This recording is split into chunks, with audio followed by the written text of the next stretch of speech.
Selamat malam pemirsa, kembali berjumpa dalam Top News bersama saya Fitri Megantara. Kami telah menyiapkan rangkaian informasi terkini dan segera kita akan ikuti berita utama kami untuk malam hari ini.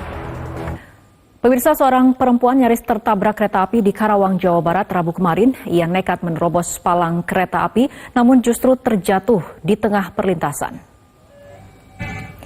Satreskrim Polres Bogor masih mendalami temuan potongan tubuh dalam koper. Tim Inafis masih mendalami lokasi penemuan jenazah karena masih mencari bagian potongan tubuh lain guna mendapatkan identitas jenazah dalam koper.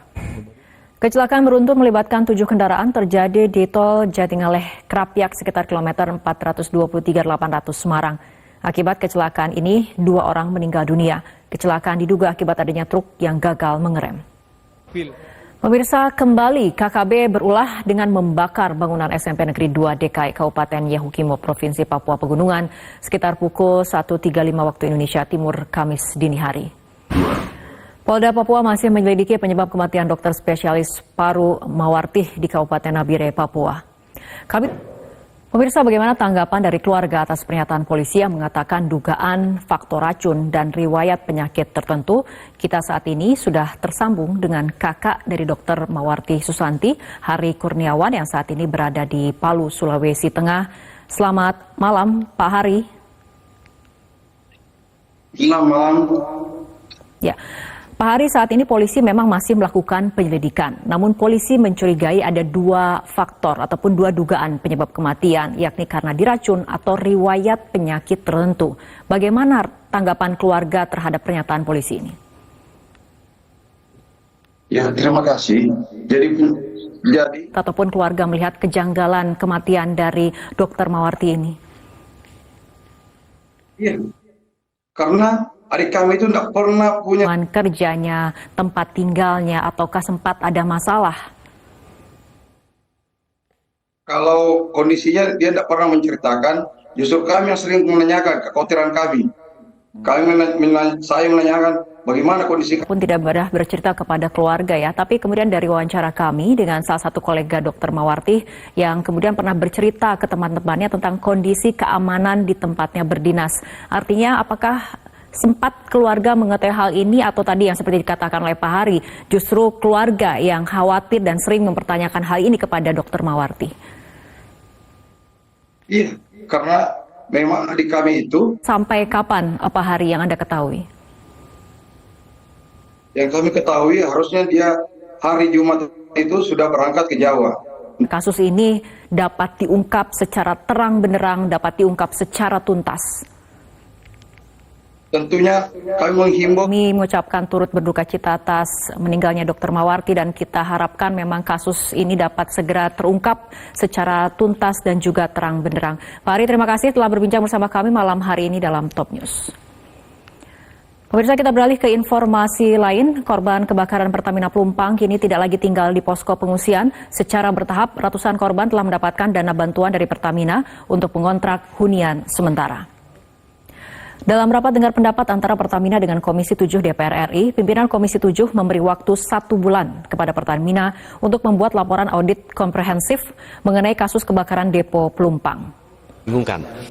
Direktur Utama PT Pertamina Nike Widiawati mengatakan untuk saat ini depo Pelumpang belum memungkinkan untuk dipindahkan sebab depo Pelumpang menyuplai kebutuhan bahan bakar minyak untuk belasan kota serta kebutuhan LPG lebih dari 20 kabupaten. Pertamina justru akan membangun terminal tambahan serupa depo di wilayah Kalibaru. Pemirsa, 2 dari 4 korban tertimbun longsor di Bogor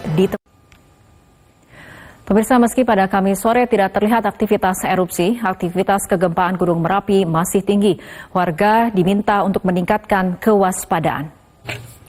2 jenazah tertimbun longsor berhasil ditemukan oleh tim evakuasi gabungan. Tangis keluarga mengantar jenazah ke RSUD Kota Bogor.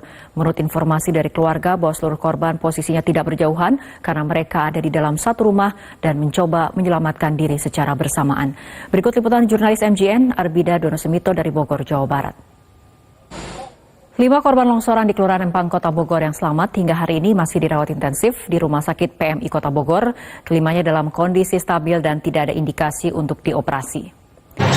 Kita ke informasi berikutnya, pemirsa. Setelah jalur kereta api rute Bogor-Sukabumi sempat terputus gara-gara longsor, mulai hari ini PT KAI Daob 1 kembali mengoperasikan kereta Pangrango.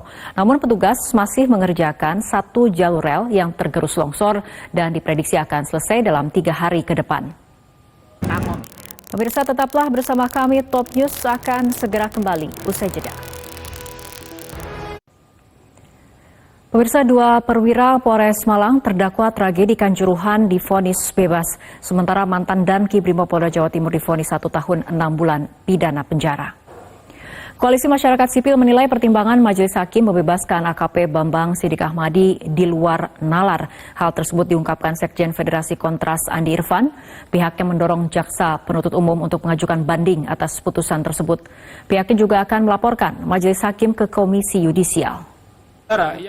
Kita beralih ke informasi lain, pemirsa. Polda Metro Jaya kembali melakukan pemeriksaan terhadap 2 tersangka penganiayaan David Ozora, Mario Dandi Satrio, dan Shane Lucas. Kali ini kepolisian melakukan pemeriksaan kejiwaan kepada mereka berdua.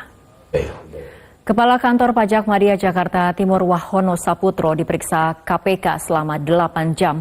Pemeriksaan Wahono terkait penyelidikan untuk kasus Rafael Alun. Sidang lanjutan perkara penyalahgunaan narkoba dengan terdakwa mantan Kapolda Sumatera Barat Irjen Teddy Minahasa kembali digelar hari ini di Pengadilan Negeri Jakarta Barat. Dalam sidang, terdakwa Irjen Teddy Minahasa membenarkan adanya percakapan dengan AKBP Dodi Prawira Negara untuk menukar sabu dengan tawas.